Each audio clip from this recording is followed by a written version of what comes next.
Un homme est assis seul sur un banc de parc, en larmes, après avoir signé les papiers de son divorce.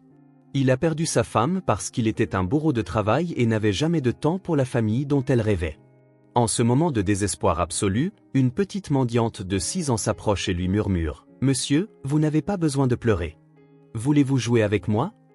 Elle tend sa petite main sale et l'entraîne vers l'aire de jeu. Mais ce qu'elle ne savait pas, c'est qu'il était millionnaire. Ce qu'il fait ensuite laisse tout le monde sur place sous le choc. Avant de commencer l'histoire, n'oubliez pas de laisser un like et de vous abonner à la chaîne pour voir plus d'histoires comme celle-ci. Le gris après-midi d'automne portait le poids de toute une vie de regrets. Robert Cole, l'un des hommes les plus riches de la ville, était assis sur un banc à Central Park, complètement indifférent à l'agitation qui l'entourait. Ses mains tremblaient alors qu'il serrait les papiers de divorce qu'il venait de signer chez son avocat, des documents qui scellaient officiellement la fin d'un mariage de 23 ans. Des larmes coulaient sur son visage, et il se fichait de savoir qui pourrait le voir dans cet état. Pour la première fois depuis des décennies, Robert ne se souciait pas de son image publique ou de ce que les autres pourraient penser. La douleur était si intense qu'elle brisait toutes les barrières qu'il avait érigées au fil des ans pour protéger ses émotions. L'odeur de la terre humide emplissait ses narines, se mêlant à l'air froid qui annonçait l'arrivée de l'hiver. Au loin, le son des enfants qui jouaient résonnait comme un rappel cruel de tout ce qu'il avait perdu. Hélène avait toujours rêvé d'avoir des enfants, mais il avait toujours trouvé des excuses pour repousser ce rêve. D'abord, il devait développer l'entreprise, puis conclure quelques contrats importants de plus. Il y avait toujours quelque chose de plus urgent que de construire une famille. Robert ferma les yeux et tenta de se souvenir de la dernière fois qu'il avait vraiment regardé Hélène. Pas seulement comme l'épouse qui était toujours là quand il rentrait à la maison, mais comme la femme dont il était tombé amoureux à l'université. Elle avait une lueur dans les yeux quand elle souriait, une lueur qui lui faisait oublier tous les problèmes du monde. Quand cette lueur s'était-elle éteinte? Quand avait-elle cessé de lui sourire? La réponse était trop douloureuse à affronter. Hélène l'avait abandonné bien avant de demander le divorce. Elle était devenue une ombre dans sa propre maison, marchant silencieusement dans les couloirs du manoir pendant qu'il restait enfermé dans son bureau, passant des appels et examinant des rapports jusqu'aux petites heures du matin. Un léger mouvement à côté de lui le fit ouvrir les yeux. Une petite fille, pas plus de 6 ans, se tenait devant lui. Ses vêtements étaient déchirés et sales, ses cheveux décoiffés par le vent, mais ses yeux brillaient d'une curiosité enfantine qui contrastait avec la tristesse que Robert sentait émaner de son propre être. « Monsieur, vous n'avez pas à pleurer. Voulez-vous jouer avec moi ?» Sa voix était douce comme une brise, remplie d'une innocence que Robert avait oublié qu'elle existait dans le monde. Robert était figé, ne sachant comment répondre. Quand quelqu'un lui avait-il offert du réconfort pour la dernière fois? Quand quelqu'un s'était-il soucié de ses sentiments pour la dernière fois? La simple question de la fillette avait un pouvoir dévastateur, touchant une blessure qu'il ne savait même pas qu'il avait. Robert essaya de parler, mais les mots ne sortaient pas. La petite fille pencha la tête sur le côté, comme un petit oiseau curieux, et tendit sa petite main crasseuse vers lui. « Je m'appelle Sophia. Comment vous appelez-vous, monsieur ?» Robert regarda la main tendue et sentit quelque chose s'agiter dans sa poitrine, une sensation qu'il n'avait pas éprouvée depuis si longtemps qu'il en avait oublié le goût. Lentement, il tendit sa propre main et toucha les petits doigts froids de la fillette. « Robert » murmura-t-il, la voix chargée d'émotion. Sophia sourit, et dans ce sourire, Robert vit quelque chose qu'il avait perdu depuis longtemps, l'espoir. Elle tira doucement sa main, l'invitant à se lever du banc. « Venez, Robert. Je connais un endroit où nous pouvons jouer. » Robert hésita un instant, jetant un coup d'œil autour de lui pour voir si quelqu'un le regardait. Puis, pour une raison qu'il ne pouvait expliquer, il se leva et laissa une étrange petite fille l'éloigner de sa douleur, ignorant que ce moment changerait sa vie pour toujours. Sophia conduisit Robert jusqu'à l'aire de jeu, ses petites jambes rebondissant avec une énergie contagieuse qui contrastait avec le poids qu'il portait dans sa poitrine. D'autres enfants jouaient sur les balançoires et les toboggans, leur rire résonnant dans l'air froid de l'après-midi comme de petites clochettes de joie. « Avez-vous déjà joué à cache-cache » demanda Sophia, s'arrêtant près d'un chêne massif dont les branches s'étendaient comme des bras protecteurs sur une petite zone herbeuse. Robert fronça les sourcils, essayant de se souvenir. Avait-il joué quand il était enfant? Il devait bien, mais les souvenirs semblaient enfouis sous des couches de feuilles de calcul, de réunions et de stratégies commerciales. Son enfance semblait avoir été dévorée par des décennies d'ambitions débridées. « Ça fait longtemps », admit-il, se sentant étrangement vulnérable face à la question innocente d'une enfant. Sophia frappa dans ses mains comme si elle venait de recevoir le plus beau cadeau du monde. Alors je vais vous apprendre. C'est très facile. Vous fermez les yeux et comptez jusqu'à 10, et moi je me cache. Ensuite, vous essayez de me trouver. Avant que Robert ne puisse protester ou remettre en question la santé mentale d'être ici, dans un parc public, sur le point de jouer avec une enfant étrange, Sophia s'était déjà enfuie pour se cacher derrière un buisson voisin. Ses petites baskets usées faisaient à peine un bruit sur le sol couvert de feuilles sèches. « Vous pouvez commencer à compter », cria-t-elle, sa voix étouffée par le feuillage. Robert resta immobile un instant, se sentant complètement déplacé. Il portait un costume valant près de 10 000 $, des chaussures en cuir italien et une montre qui coûtait plus cher qu'une berline de taille moyenne. Que faisait-il ici? Mais quand il regarda autour de lui et vit d'autres enfants l'observer avec curiosité, quelque chose en lui céda. 1, 2, 3. Commença-t-il à compter, fermant les yeux comme Sophia le lui avait indiqué. En comptant, Robert réalisa qu'il ne se souvenait pas de la dernière fois où il avait fermé les yeux sans penser aux problèmes, aux profits ou aux responsabilités. Pendant quelques précieuses secondes, son esprit était complètement vide, concentré uniquement sur le simple décompte et l'anticipation de trouver une petite fille cachée. 10. Prête ou pas, j'arrive, annonça-t-il en ouvrant les yeux. Sophia n'était pas très bien cachée. Ses petits pieds dépassaient dessous le buisson, et elle faisait de petits bruits en essayant de rester immobile. Robert marcha lentement vers elle, faisant semblant de regarder ailleurs d'abord. « Où pourrait bien être Sophia » murmura-t-il assez fort pour qu'elle l'entende. « Est-elle derrière cet arbre » ? Non. Est-elle sur la balançoire ? Pas là non plus. Il pouvait entendre des rires étouffés provenant du buisson. Finalement, il s'approcha et écarta doucement quelques branches. « Trouvé !» Sophia bondit de sa cachette avec un sourire radieux qui illuminait son visage sale. « Maintenant, c'est à mon tour de chercher. » Ils continuèrent à jouer pendant près d'1 heure. Robert se retrouva à courir dans le parc, à se cacher derrière des arbres et des bancs, à rire d'une manière qu'il n'avait pas fait depuis des décennies.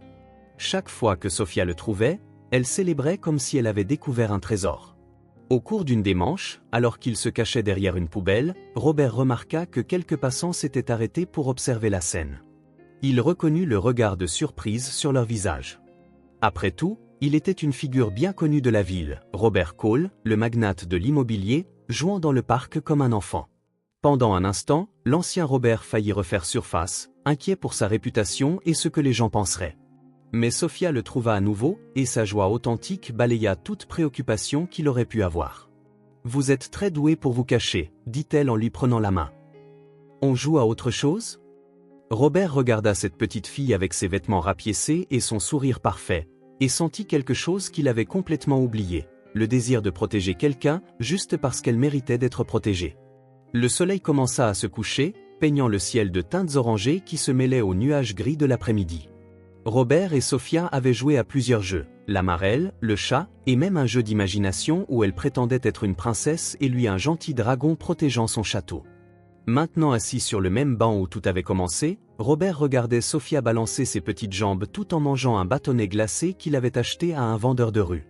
C'était un simple bâtonnet au chocolat, mais elle le savourait comme si c'était le plus délicieux des desserts. « Sophia, » dit doucement Robert, « où sont tes parents ?»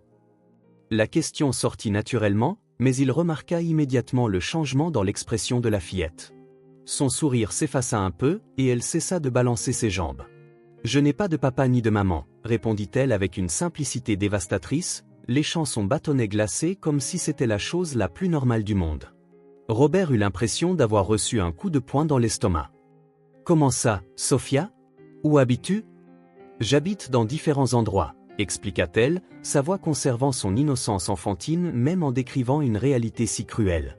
« Parfois, je dors à l'église quand le prêtre me laisse faire. Parfois, sous le pont, mais seulement quand il ne pleut pas. La nuit dernière, j'ai dormi ici, dans le parc, près des bancs. » Chaque mot était comme une lame qui transperçait le cœur de Robert. Comment une si petite enfant pouvait-elle parler d'une telle adversité si naturellement ? Comment le monde pouvait-il permettre à une fillette de 6 ans de vivre dans la rue ? « Et tu n'as pas de famille ? Personne pour s'occuper de toi ?» Sophia secoua la tête, concentrée sur la fin de son bâtonnet avant qu'il ne fonde complètement. « J'avais un grand frère, Jacques, mais il est parti il y a longtemps. Il a dit qu'il reviendrait, mais il n'est pas encore revenu. » Robert ferma les yeux un instant, essayant de digérer l'information. Son esprit d'homme d'affaires commença automatiquement à calculer des solutions, mais son cœur était trop occupé à ressentir une douleur qu'il ne savait pas comment gérer. « Sophia, où vas-tu dormir ce soir ?»« Je ne sais pas encore, » dit-elle en haussant les épaules. « Je chercherai un endroit sûr quand il fera nuit. Je trouve toujours quelque part. » La manière désinvolte dont elle parlait de sa situation était plus troublante que n'importe quel drame ou larme. Sophia avait normalisé une vie qu'aucun enfant ne devrait jamais avoir à vivre. Elle avait développé une résilience qui faisait honte à l'apitoiement que Robert ressentait pour ses propres problèmes. « Tu n'as pas peur de dormir seul dans la rue ?»« Parfois, Amil. Mais je ferme les yeux très fort et je fais semblant d'être dans un endroit chaud, avec un lit moelleux et une couverture douillette. Alors la peur s'en va. » Robert sentit les larmes monter à nouveau à ses yeux, mais cette fois, ce n'étaient pas des larmes d'apitoiement. C'étaient des larmes d'une profonde indignation, d'une tristesse qui n'était pas la sienne, mais celle de quelqu'un qu'il avait appris à aimer en quelques heures seulement. « Sophia, as-tu faim ?»« Toujours, » répondit-elle avec une honnêteté brutale. « Mais pas aujourd'hui, parce que tu m'as donné un bâtonnet glacé. C'était la meilleure journée que j'ai eue depuis longtemps. » Ces mots résonnèrent dans l'esprit de Robert comme un coup de tonnerre douloureux. Sa meilleure journée avait été un après-midi à jouer dans le parc avec un étranger et à manger un bâtonnet glacé à 5 $. Pendant ce temps, il avait passé des années à se plaindre de dîner dans des restaurants 5 étoiles, de vins chers qu'il n'appréciait pas à leur juste valeur, d'une vie de luxe qui était devenue vide. Le contraste était dévastateur. Un enfant qui n'avait rien valorisait chaque petit moment de joie, tandis que lui, qui avait tout, avait perdu la capacité d'apprécier quoi que ce soit. « Sophia, » dit-il, la voix tremblante, « aimerais-tu dîner avec moi ce soir ?» Ses yeux s'illuminèrent comme s'il venait de lui offrir tout l'or du monde. « Vraiment ? Vous voulez dîner avec moi ? Bien sûr que je le veux. Plus que ça, j'en ai besoin. » Robert emmena Sophia dans un petit restaurant familial près du parc, loin des endroits sophistiqués qu'il fréquentait habituellement. Il ne voulait pas l'exposer à l'atmosphère intimidante des restaurants de luxe où il était connu, ni qu'elle se sente déplacée. Il choisit un endroit simple et chaleureux où l'arôme de la cuisine maison flottait dans l'air comme une étreinte réconfortante. Sophia regardait autour d'elle avec de grands yeux, comme si elle était entrée dans un palais. Pour Robert, ce n'était qu'un modeste restaurant, mais pour elle, c'était un monde de merveilles. Les nappes à carreaux, les simples chaises en bois, le menu écrit à la craie sur le mur, tout semblait magique aux yeux de la fillette. « Tu peux commander tout ce que tu veux, » dit Robert, la regardant étudier le menu avec un sérieux d'adulte. « N'importe quoi ?» demanda-t-elle, incrédule. « N'importe quoi. » Sophia se mordit la lèvre inférieure, se concentrant sur sa décision.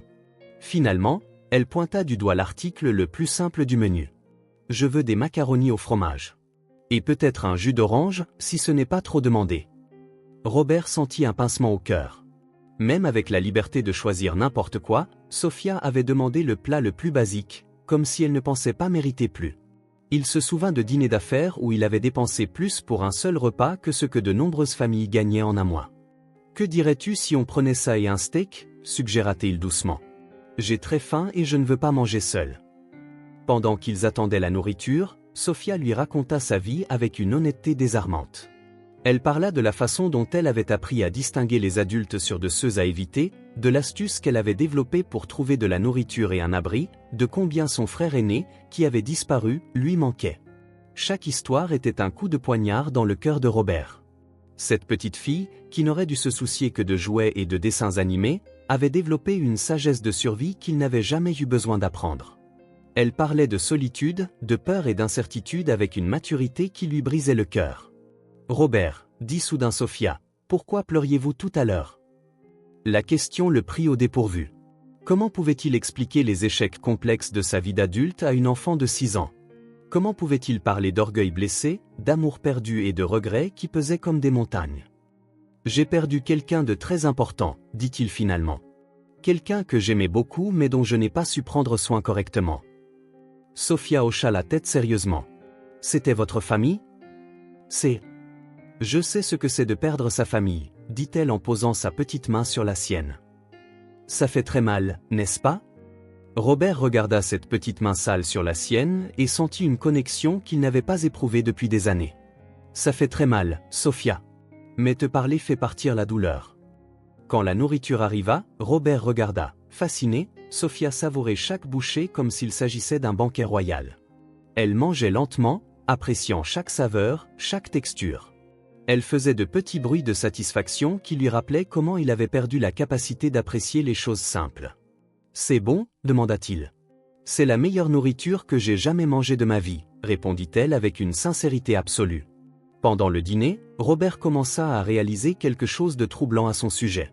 Il avait passé des décennies à accumuler richesse, pouvoir et statut, mais quand avait-il été vraiment heureux pour la dernière fois? Quand avait-il savouré un repas avec un plaisir authentique?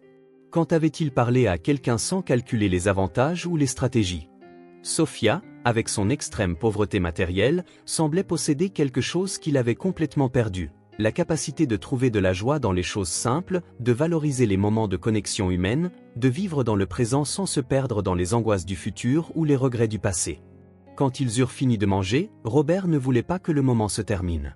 Pour la première fois depuis longtemps, il se sentait utile, nécessaire, d'une manière authentique.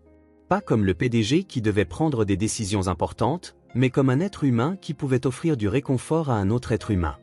Quand ils quittèrent le restaurant, la nuit était tombée et l'air était encore plus froid. Sophia frissonna légèrement, resserrant son mince pull autour de son corps. Robert retira sa veste de costume et la posa sur ses épaules. Elle disparut presque complètement à l'intérieur du vêtement coûteux. « Où vas-tu dormir ce soir, Sophia ?» La question sortit plus pressante qu'il ne l'avait prévu. « Je vais trouver un endroit, » répondit-elle, comme si c'était la chose la plus naturelle du monde. « Peut-être sous l'auvent de ce magasin au coin de la rue. Ça a l'air sûr. » Robert regarda dans la direction qu'elle indiquait et vit un auvent étroit, exposé au vent et à l'humidité de la nuit. La pensée de laisser Sophia là, seule dans le froid, était insupportable. Ses mains se mirent à trembler, non pas de froid, mais d'une anxiété qu'il ne pouvait expliquer. « Sophia, dit-il en s'agenouillant pour être à sa hauteur, aimerais-tu dormir dans un endroit chaud ce soir? Avec un vrai lit et des couvertures ?» Ses yeux s'illuminèrent, mais se remplirent ensuite de méfiance. « Vous parlez de votre maison? » ?»« Oui. Mais vous me connaissez à peine. Et si je fais quelque chose de mal? Et si je casse quelque chose d'important? » Son inquiétude était déchirante. Une fillette de 6 ans sans nulle part où dormir s'inquiétait de déranger ou de causer des problèmes. Robert sentit une vague de protection qu'il n'avait jamais éprouvée auparavant. « Sophia, tu ne casseras rien. Et même si tu le faisais, ça n'aurait pas d'importance. Ce qui compte, c'est que tu sois en sécurité et au chaud. » Elle étudia son visage pendant un long moment, comme pour déchiffrer ses intentions. « Promettez-moi que vous ne me ferez pas de mal. » La question fut comme un poignard dans le cœur de Robert. Combien de mauvaises expériences cette enfant avait-elle dû vivre pour développer une telle prudence? Combien de fois avait-elle fait confiance à des adultes qui l'avaient laissé tomber? « Je te le promets, Sophia. Je veux juste que tu sois en sécurité. » Le trajet jusqu'au manoir fut silencieux.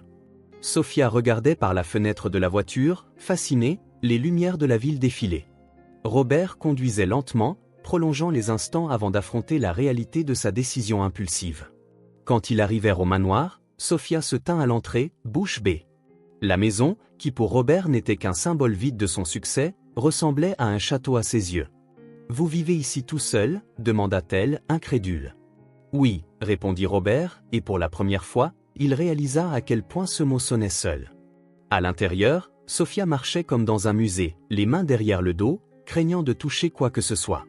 Le mobilier coûteux, les œuvres d'art, les lustres en cristal, tout semblait intimider la petite fille. « Tu peux tout toucher » dit doucement Robert. « C'est aussi ta maison, au moins pour ce soir. » Il l'emmena dans l'une des chambres d'amis, un espace qui n'avait jamais été utilisé et qui semblait attendre quelqu'un depuis des années. Sophia grimpa sur le lit king size et disparut parmi les oreillers. « C'est si doux » dit-elle, sa voix étouffée. « C'est comme dormir sur un nuage. » Robert sourit, un sentiment qui lui était devenu étranger. « Je vais te chercher des vêtements pour que tu puisses te changer. Ceux-là sont très sales. » Quand il revint avec un de ses propres t-shirts qui lui servirait de chemise de nuit, il trouva Sophia profondément endormie, toujours dans ses vêtements sales, serrant l'un des oreillers comme si c'était un ours en peluche. Il resta là à la regarder dormir, son visage adouci par le sommeil révélant une innocence qui contrastait avec la dureté de sa vie. Elle respirait doucement, enfin en paix, enfin en sécurité. Robert descendit au salon et s'assit dans son fauteuil en cuir, mais il ne pouvait pas se détendre. Pour la première fois depuis longtemps, sa maison ne semblait pas vide. Il y avait de la vie ici, un but, quelqu'un qui dépendait de lui pour quelque chose de plus important que l'argent ou le succès. Il regarda autour de lui le décor coûteux et sans âme qu'Hélène avait laissé derrière elle et ressentit une clarté douloureuse. Il avait passé des années à construire une cage dorée où il accumulait des objets chers mais perdait tout ce qui comptait vraiment. Sophia avait changé quelque chose de fondamental en lui en quelques heures seulement, et Robert savait qu'il n'y avait pas de retour en arrière possible. Robert se réveilla le lendemain avec une étrange sensation. Pour la première fois depuis des mois, il avait dormi profondément. Il n'avait pas passé des heures à se tourner et se retourner, s'inquiétant des réunions ou des stratégies commerciales. La simple connaissance que Sophia était en sécurité dans sa maison lui avait apporté une paix qu'il n'avait pas connue depuis longtemps. Il se dirigea vers la chambre où elle avait dormi et trouva le lit vide, mais les couvertures étaient encore chaudes. Suivant le bruit de mouvements provenant de la cuisine, il descendit et trouva Sophia essayant d'atteindre le réfrigérateur, debout sur une chaise qu'elle avait traînée. « Bonjour, Sophia » dit-il doucement pour ne pas la surprendre. Elle se tourna avec un sourire radieux. « Bonjour, Robert. J'essayais de prendre de l'eau, mais votre frigo est trop haut. »« Laisse-moi t'aider » dit-il en la soulevant pour qu'elle puisse atteindre ce qu'elle voulait. Sophia rit du jeu, et Robert sentit son cœur se réchauffer d'une manière qu'il avait oublié possible. Alors qu'ils préparaient le petit déjeuner ensemble, Robert remarqua comment Sophia transformait les tâches banales en petites aventures. Elle posait des questions sur tout. Pourquoi le pain devenait doré dans le grille-pain? Comment les oranges se transformaient en jus? Pourquoi le lait était blanc? Sa curiosité était contagieuse. « Robert, dit-elle pendant qu'il mangeait, devez-vous aller travailler aujourd'hui ?» La question le fit s'arrêter de mâcher. Oui, il avait des réunions prévues, des contrats à examiner, des décisions importantes à prendre. Mais pour la première fois depuis des décennies, ses obligations semblaient moins importantes que de passer du temps avec une fillette de 6 ans. « Peut-être que je peux prendre ma journée, » dit-il, surpris par ses propres mots. Les yeux de Sophia s'illuminèrent. « Vraiment? On pourra rejouer ?» Après le petit déjeuner, Robert appela sa secrétaire, annulant toutes ses réunions de la journée. Elle était visiblement confuse. Robert Cole n'annulait jamais ses engagements professionnels. Jamais. « Monsieur Cole, tout va bien? Vous êtes malade? » « Je vais mieux que je ne l'ai été depuis des années, Marcia. » Reporté simplement tout au reste de la semaine. Il raccrocha avant qu'elle ne puisse poser d'autres questions, et lui et Sophia sortirent de nouveau au parc. Cette fois, Robert avait apporté un sac avec des collations, de l'eau et même un ballon qu'il avait trouvé oublié dans son débarras. Au parc, ils jouèrent avec la liberté de 2 enfants. Robert poursuivit Sophia, la poussa sur la balançoire, l'aida à grimper sur le toboggan. Pour lui, chaque rire d'elle était comme de la musique, chaque sourire une petite victoire contre la tristesse qui avait dominé sa vie. C'est lors d'une partie de chat que Robert remarqua les premiers chuchotements. Un groupe de femmes était assis sur un banc voisin, les observant et chuchotant entre elles. L'une d'elles prenait des photos avec son téléphone. « N'est-ce pas Robert Cole ?» entendit l'une d'elles dire. « Que fait-il à jouer avec une gamine des rues ?»« Ce doit être une sorte de coup de pub » répondit une autre. « Vous savez comment sont ces riches. Ils font de la charité quand ça les arrange pour redorer leur image. » Robert sentit son visage rougir, mais pas de honte. D'indignation. Comment osait-elle réduire ce moment authentique à une stratégie calculée? Comment osait-elle juger quelque chose de si pur? D'autres personnes commencèrent à remarquer et à commenter. Certains prenaient des photos discrètes, d'autres faisaient des remarques bruyantes. Robert réalisa que Sophia avait également remarqué l'attention, et son sourire s'était estompé. « Robert, murmura-t-elle, les gens nous regardent. Ai-je fait quelque chose de mal? » Non, Sophia. Tu n'as jamais rien fait de mal. Mais Robert savait que ce moment était devenu public, et bientôt, la nouvelle de son amitié excentrique avec une enfant sans abri ferait le tour de la ville. Pendant un instant, son instinct d'homme d'affaires lui hurla de contrôler la situation, d'expliquer, de justifier. Puis il regarda Sophia et réalisa qu'il se fichait de ce qu'il pensait. Pour la première fois de sa vie, il avait trouvé quelque chose de plus important que sa réputation. C'est la 2e semaine que Sophia vivait au manoir que tout a changé. Robert s'était habitué à se réveiller au son de ses petits pas courants dans les couloirs, à trouver des dessins éparpillés sur la table de la cuisine, à entendre ses questions sans fin sur le monde. Sa maison, autrefois aussi silencieuse qu'un mausolée, s'était transformée en un foyer. Ce jeudi matin, Robert apprenait à Sophia comment faire des crêpes quand la sonnette retentit. Il était trop tôt pour une visite mondaine, et sa secrétaire avait annulé toutes les réunions de la semaine pour qu'il puisse être avec Sophia. « J'y vais !» dit Sophia en sautant de la chaise où elle mélangeait la pâte. « Non, attends !» dit rapidement Robert. Quelque chose dans son instinct le mit en alerte. « Laisse-moi voir qui c'est d'abord. » À travers le Judas électronique, Robert vit un jeune homme mince, d'environ 16 ans, avec des vêtements déchirés et une expression endurcie qui démentait son âge. Le garçon fixait directement la caméra avec une intensité troublante. Robert ouvrit la porte, la gardant seulement entr'ouverte. « Je peux vous aider ? » « Je suis là pour ma sœur, » dit le jeune homme sans préambule, sa voix chargée de méfiance et de quelque chose qui ressemblait à de la colère. « Je sais qu'elle est là-dedans. » Le cœur de Robert s'emballa. « Votre sœur ? Sophia ? J'ai entendu dire qu'un riche l'utilisait pour redorer son image. Je suis venu la reprendre. » Avant que Robert ne puisse répondre, Sophia apparut derrière lui, ses yeux s'écarquillant en voyant le jeune homme. « Jacques !» Sa voix était un murmure incrédule. « Salut, Soph.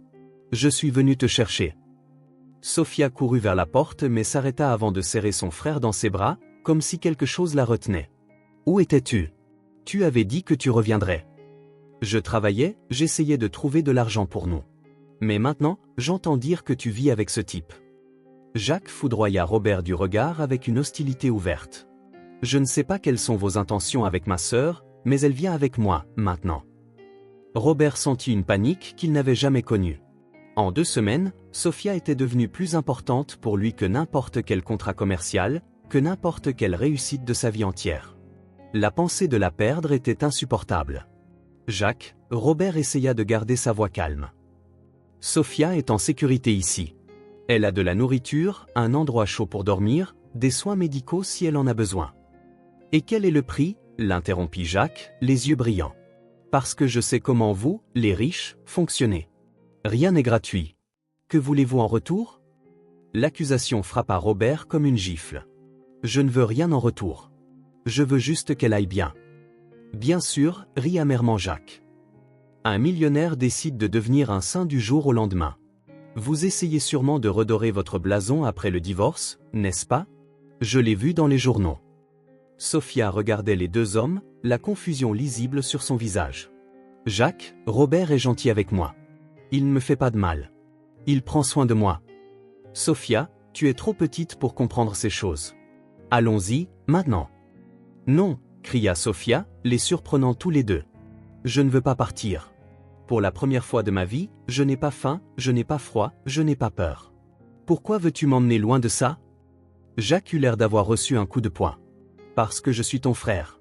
Parce que c'est mon travail de veiller sur toi.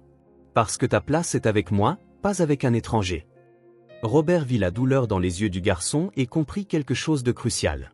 Jacques n'était pas seulement possessif ou méfiant. Il avait peur. Peur de perdre la seule famille qu'il avait. Peur d'être remplacé. Peur que sa sœur n'ait plus besoin de lui. « Jacques, » dit doucement Robert, « tu peux rester aussi.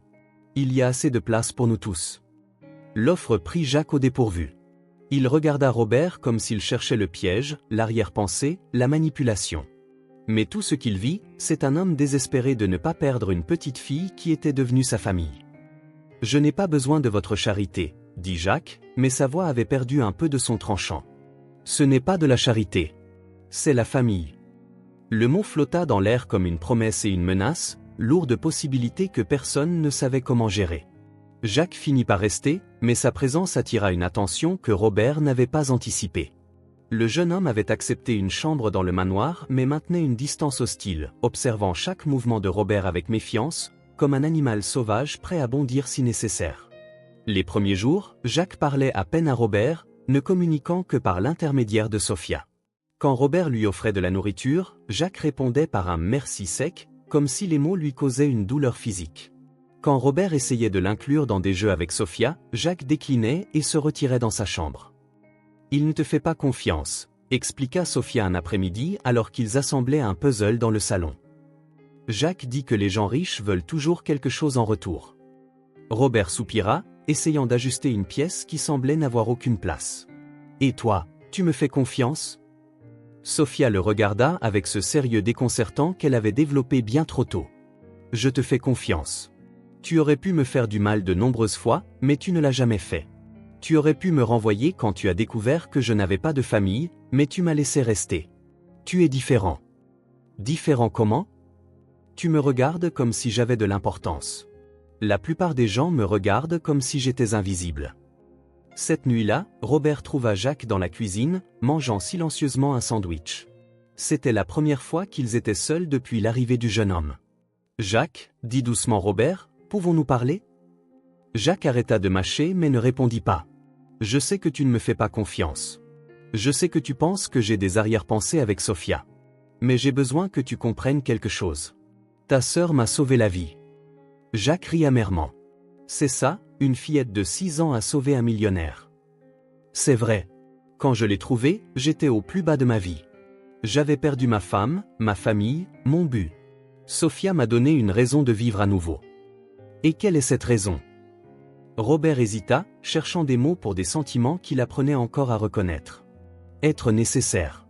Être important pour quelqu'un pour de vrai. Pas pour mon argent ou mon influence, mais pour qui je suis. Sophia m'a rappelé qu'il y a plus dans la vie que le succès financier. Jacques étudia le visage de Robert pendant un long moment. Tu sais, elle pleure parfois la nuit. Le cœur de Robert manqua un battement. Elle pleure? Pourquoi? Des cauchemars. Elle rêve que tu vas te lasser d'elle et la renvoyer. Elle rêve que tout cela est temporaire, qu'elle se réveillera à nouveau dans la rue. Jamais. Je ne lui ferai jamais ça. Mais elle ne le sait pas. Sophia a été abandonnée de nombreuses fois. Nos parents nous ont quittés quand j'avais 12 ans. Plusieurs familles qui avaient promis de nous adopter ont changé d'avis. Elle a appris que les adultes mentent. Robert ferma les yeux, imaginant Sophia se réveillant seule dans le noir, terrifiée que sa nouvelle vie ne soit qu'un rêve.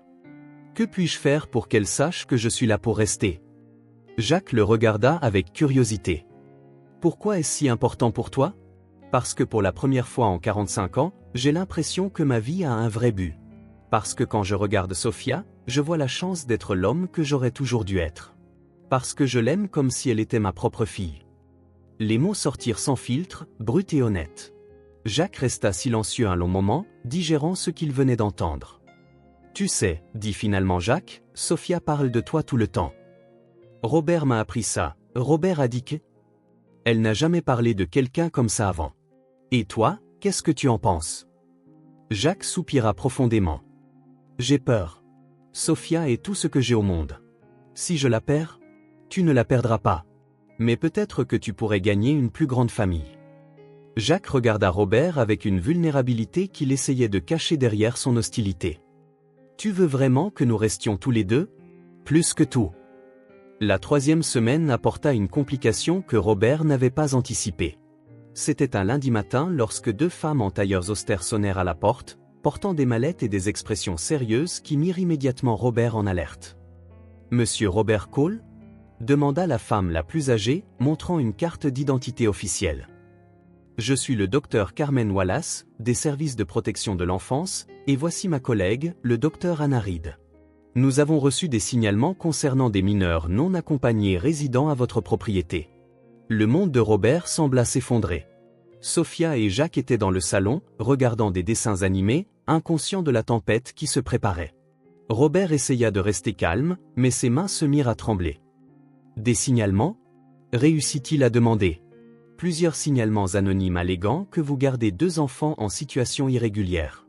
Nous devons leur parler et évaluer leurs conditions de vie. » Robert savait qu'il ne pouvait pas arrêter l'enquête, mais la panique de perdre Sophia et Jacques était écrasante.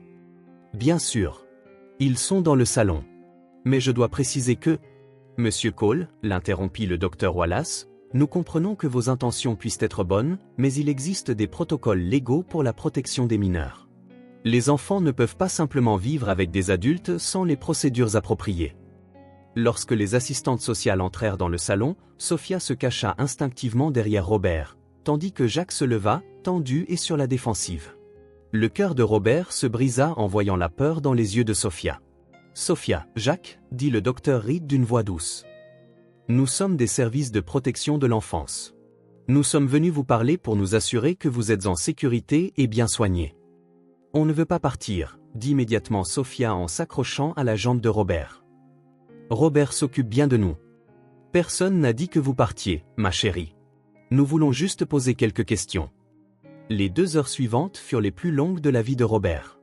Il regarda, impuissant, les assistantes sociales poser des questions détaillées sur la façon dont Sophia et Jacques étaient arrivés là, sur leurs conditions de vie, sur la nature de leur relation avec Robert. Jacques, plus mature, répondit prudemment, essayant clairement de protéger la situation. Sophia, en revanche, parla avec enthousiasme de sa nouvelle vie, des jeux, de la nourriture, du sentiment de sécurité, de la façon dont Robert était devenu sa famille. « Et avant de venir ici, demanda le docteur Wallace, où viviez-vous » Sophia baissa les yeux. « Dans la rue. Ou dans différents endroits. Toujours affamé, toujours froid. Étage Cole, comment vous traite-t-il » Comme si on était ses vrais enfants, répondit Sophia sans hésitation. Lorsque les assistantes sociales eurent fini d'interroger les enfants, elles demandèrent à parler à Robert en privé. Sophia refusa de le laisser partir, et Jacques resta à proximité, visiblement inquiet. « Monsieur Cole, dit le docteur Wallace, les enfants sont visiblement bien soignés et montrent une affection sincère pour vous. Cependant, il n'y a aucune documentation légale pour légitimer cette situation. »« Qu'est-ce que cela signifie ?» demanda Robert, bien qu'il craignît la réponse. « Cela signifie que techniquement, ces enfants sont en situation irrégulière. Sans procédure formelle d'adoption ou de tutelle temporaire, ils devraient être dans une institution appropriée jusqu'à ce qu'une famille convenable soit trouvée. »« Mais je suis une famille convenable, » protesta Robert.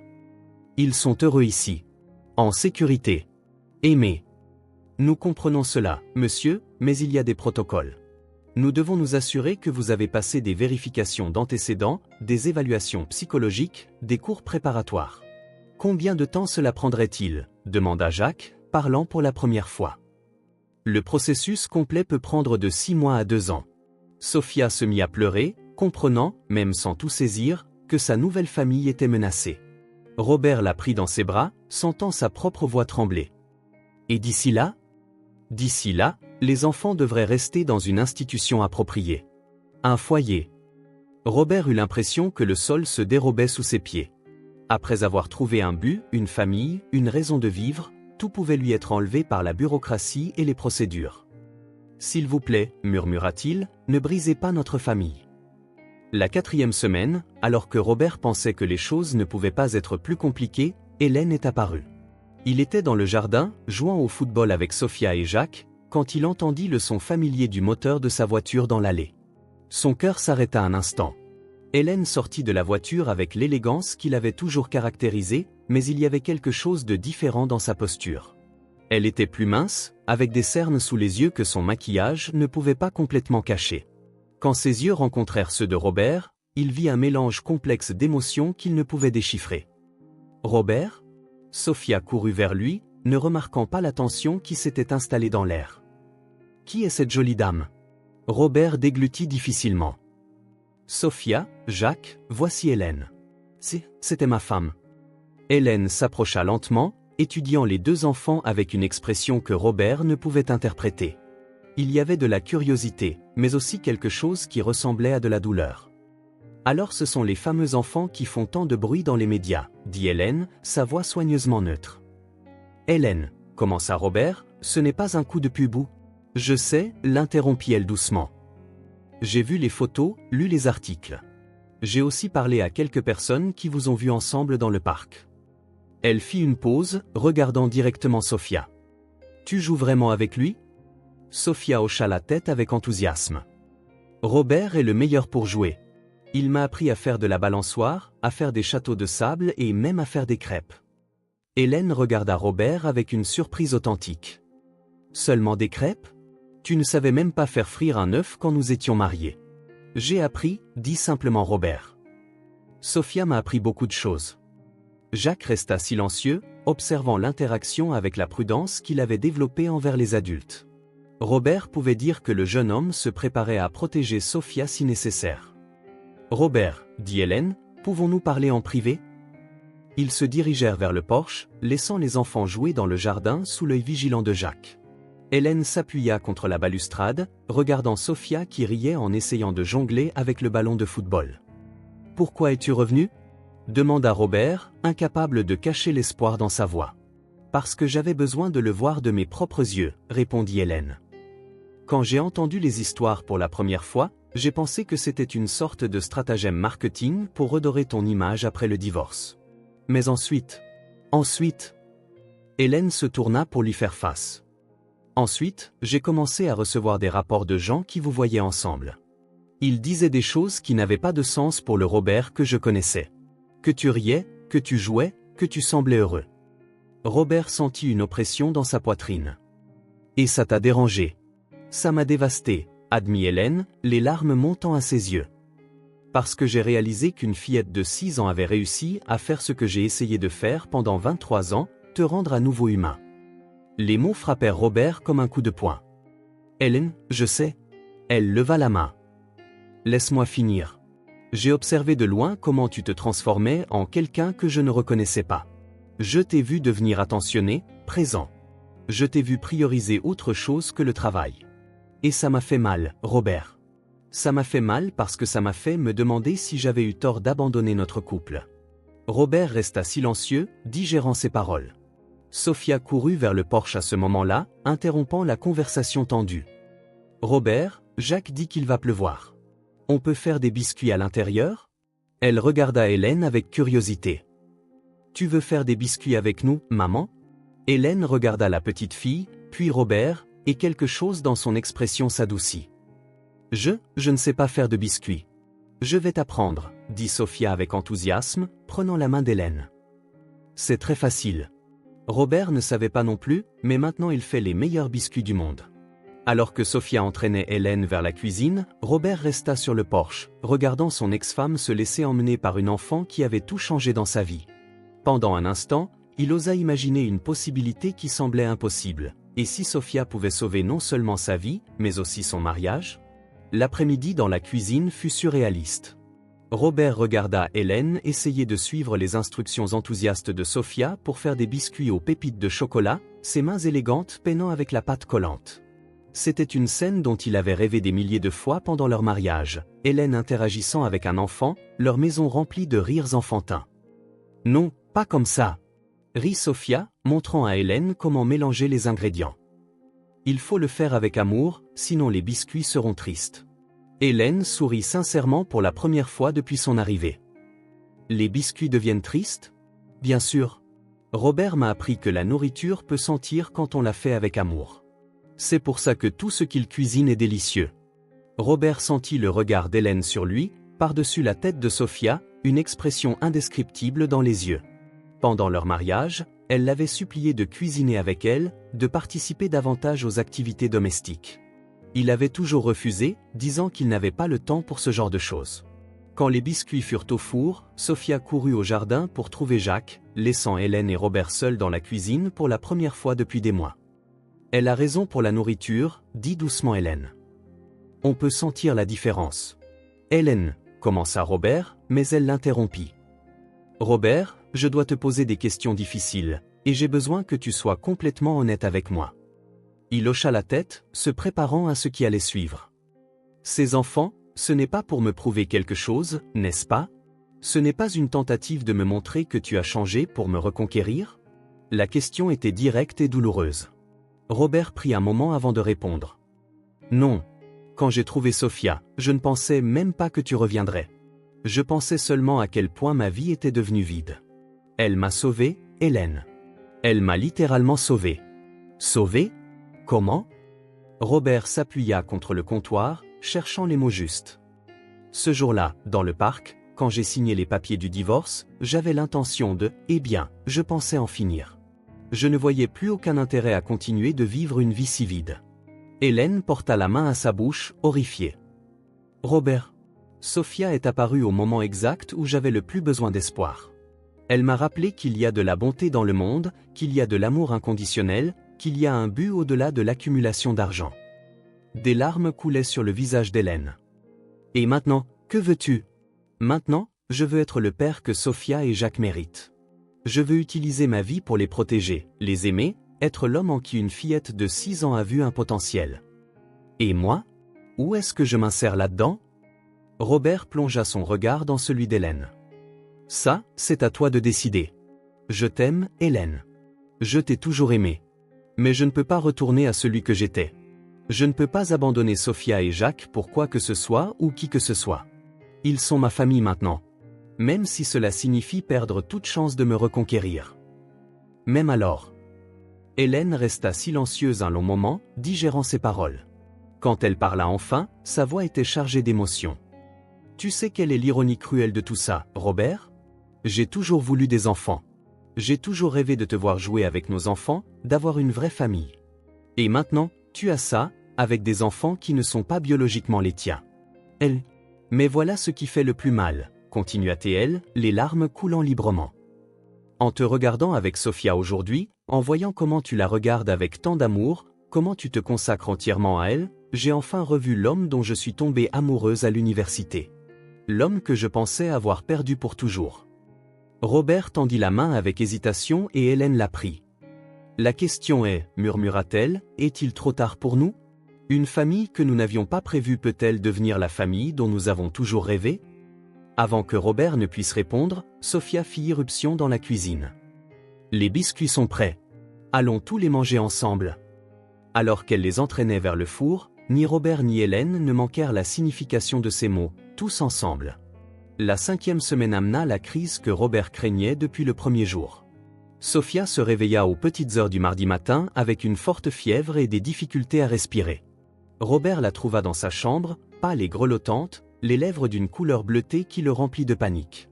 « Sophia, qu'est-ce qui ne va pas » murmura-t-il en la prenant dans ses bras. « Je n'arrive pas à bien respirer », réussit-elle à dire entre de courtes respirations difficiles. Robert n'hésita pas. Il réveilla Jacques, toujours en pyjama, se précipita avec Sophia à l'hôpital le plus proche. Tout au long du trajet, elle resta dans ses bras, chaque respiration laborieuse lui transperçant le cœur comme une lame. Aux urgences, les médecins emmenèrent immédiatement Sophia en soins intensifs.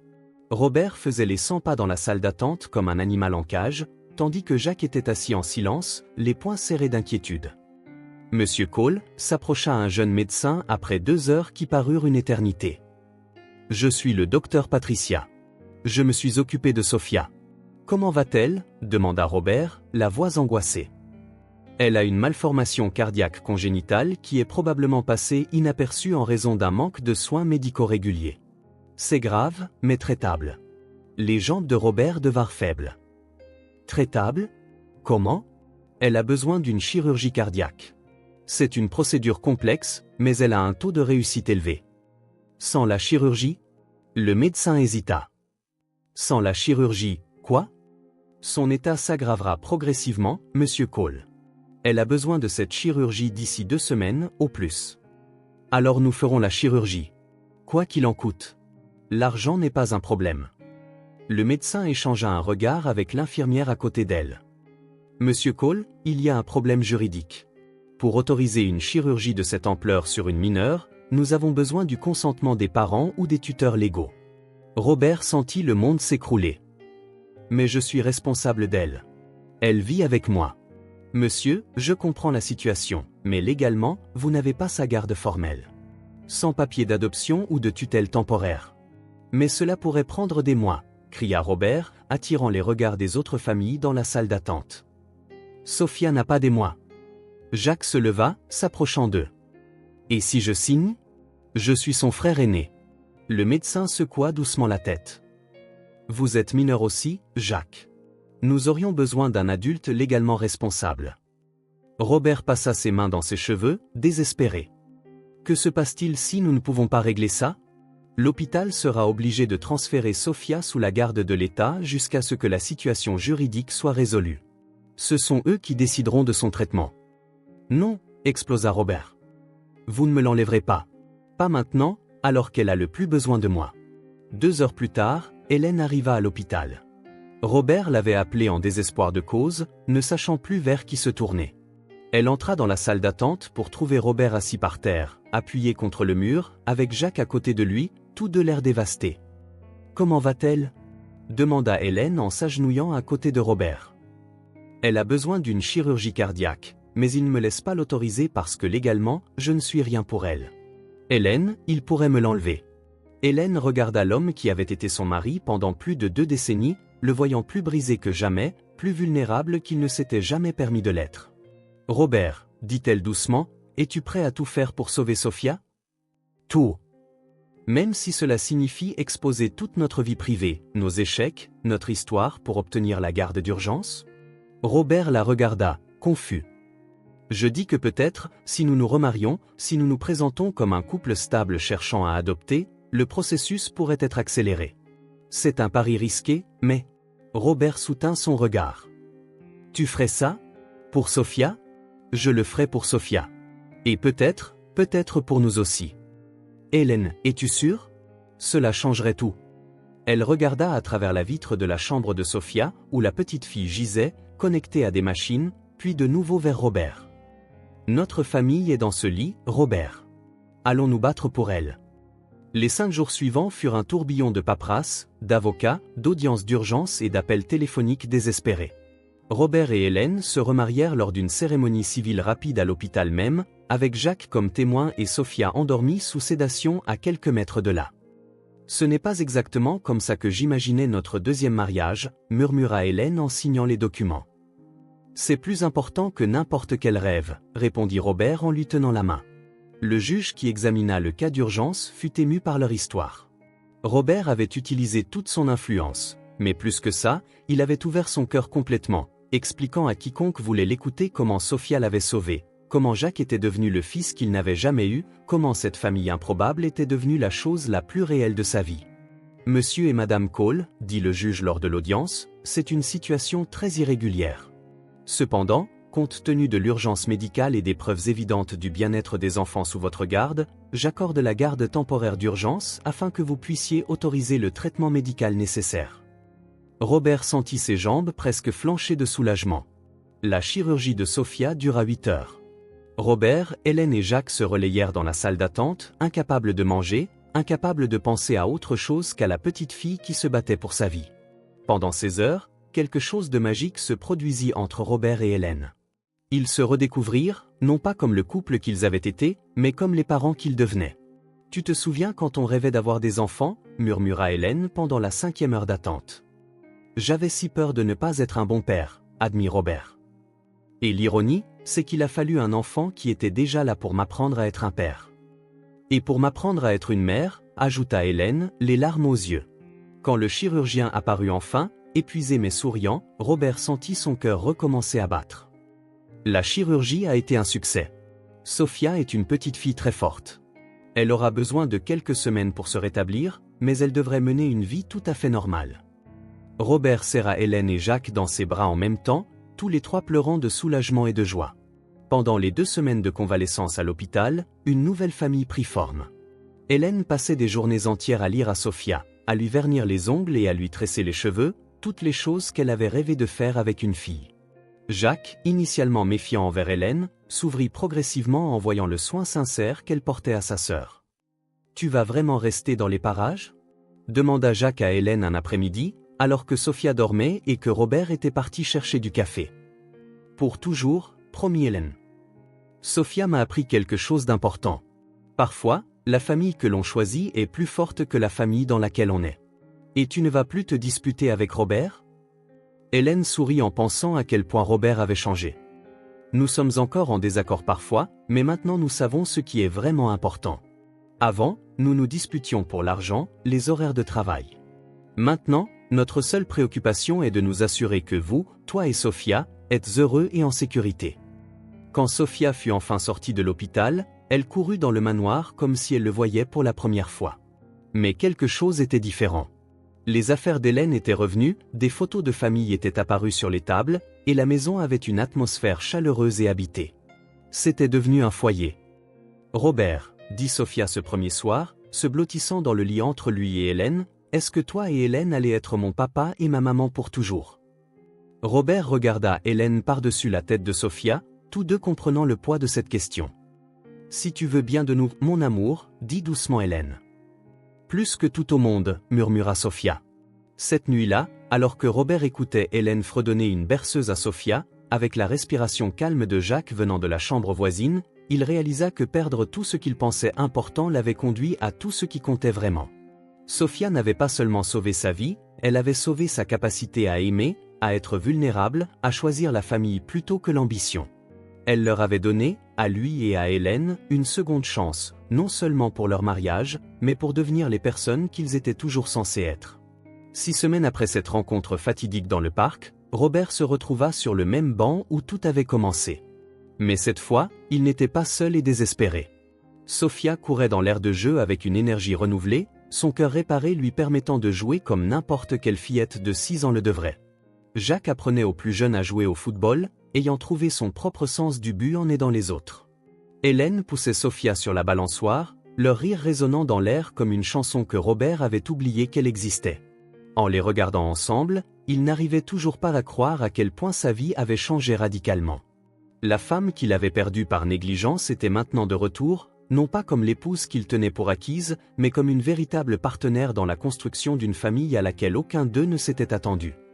Plus haut, maman Hélène, cria Sophia depuis la balançoire, utilisant le titre qui était devenu naturel pour elle. Pas trop, princesse, rit Hélène. On vient de te réparer ce cœur, tu te souviens? Robert sourit, observant l'instinct maternel naturel d'Hélène s'épanouir au cours de ces semaines. Il l'avait vue se transformer d'une divorcée amère en une mère dévouée qui veillait tard quand Sophia avait des cauchemars, qui apprenait à cuisiner ses plats préférés, qui remplissait la maison d'une chaleur qui avait été absente pendant des années de leur mariage. Papa Robert. Sophia sauta de la balançoire en plein vol, atterrissant en toute sécurité sur l'herbe et courant vers lui. Regarde ce que j'ai trouvé. Elle ouvrit sa petite paume pour révéler une minuscule fleur sauvage qu'elle avait cueillie. C'était simple, commun, mais elle la lui offrit comme si c'était le cadeau le plus précieux du monde. Pour toi, dit-elle sérieusement. Parce que tu m'as sauvé. Robert s'agenouilla pour accepter la fleur, sentant les larmes menacer ses yeux. Sophia, c'est toi qui m'as sauvé. Alors on s'est sauvé l'un l'autre, conclut-elle avec une sagesse de 6 ans qui ne cessait de l'étonner. Jacques s'approcha d'eux, un peu essoufflé par son entraînement de football avec les enfants. Au cours de ces semaines, Robert avait vu l'adolescent se transformer d'un gamin des rues lasses et endurci en un jeune homme qui apprenait à faire confiance à nouveau, à rire à nouveau, à croire que de bonnes choses pouvaient arriver à des gens comme eux. Robert, dit Jacques, certains des enfants ici n'ont nulle part où aller ce soir. Leurs parents travaillent de nuit et il n'y a personne pour venir les chercher. Robert jeta un coup d'œil à Hélène, qui se dirigeait vers eux. Ils avaient déjà discuté de cette possibilité, utiliser leurs ressources pour aider d'autres enfants dans le besoin, étendre leur capacité à aimer au-delà de Sophia et Jacques. Qu'en penses-tu? Demanda Robert à Hélène. Prête pour une maison pleine ce soir? Le sourire d'Hélène était radieux. J'espérais que tu demanderais. Alors qu'il rassemblait les enfants qui avaient besoin d'un endroit où rester pour la nuit, Robert réfléchit à l'ironie de sa situation. 6 semaines plus tôt, il était un homme qui mesurait le succès en rapport trimestriel et en marge bénéficiaire. Maintenant, il le mesurait dans les rires des enfants, dans le battement sain du cœur de Sophia, dans les sourires timides de Jacques, dans les soupirs satisfaits d'Hélène alors qu'elle bordait Sophia chaque soir. Son téléphone portable vibra avec un autre appel professionnel, mais pour la première fois depuis des décennies, Robert le déclina sans même vérifier qui appelait. Sa secrétaire avait appris à gérer la plupart des choses sans lui, étonnamment, ses affaires marchaient mieux que jamais, peut-être parce qu'il avait enfin une perspective sur ce qui comptait vraiment. Ce soir-là, la salle à manger était remplie de 6 enfants d'âge divers, tous dînant ensemble comme une grande famille. Robert regarda Sophia aider un enfant plus jeune à couper sa viande, regarda Jacques expliquer patiemment les devoirs à une fille plus âgée, regarda Hélène se déplacer entre eux tous comme une mère née. « Robert, dit Hélène plus tard, quand tous les enfants dormaient, as-tu des regrets d'avoir abandonné ton ancienne vie pour ce beau désordre ?» Robert regarda autour de sa maison, maintenant remplie des preuves de la vie, des jouets éparpillés sur les meubles coûteux, des dessins d'enfants scotchés au mur, des albums photos documentant les aventures de sa nouvelle famille. « Hélène, dit-il en la serrant contre lui, j'ai passé 45 ans à construire une vie qui ressemblait à un succès de l'extérieur mais qui était complètement vide à l'intérieur. Sophia m'a appris que la vraie richesse n'est pas ce que l'on accumule. C'est ce que l'on donne, ce que l'on partage, ce que l'on aime inconditionnellement. » En passant devant la chambre de Sophia, ils purent l'entendre parler dans son sommeil. « Merci, mon Dieu, de m'avoir donné la meilleure famille du monde. » Robert embrassa le front d'Hélène, comprenant enfin que parfois, il faut perdre tout ce que l'on pense vouloir pour découvrir tout ce dont on a vraiment besoin. La question innocente d'une petite fille. « Monsieur, vous n'avez pas besoin de pleurer. Voulez-vous jouer avec moi ?» l'avait conduit à une richesse bien au-delà de tout ce qu'il avait jamais pu imaginer.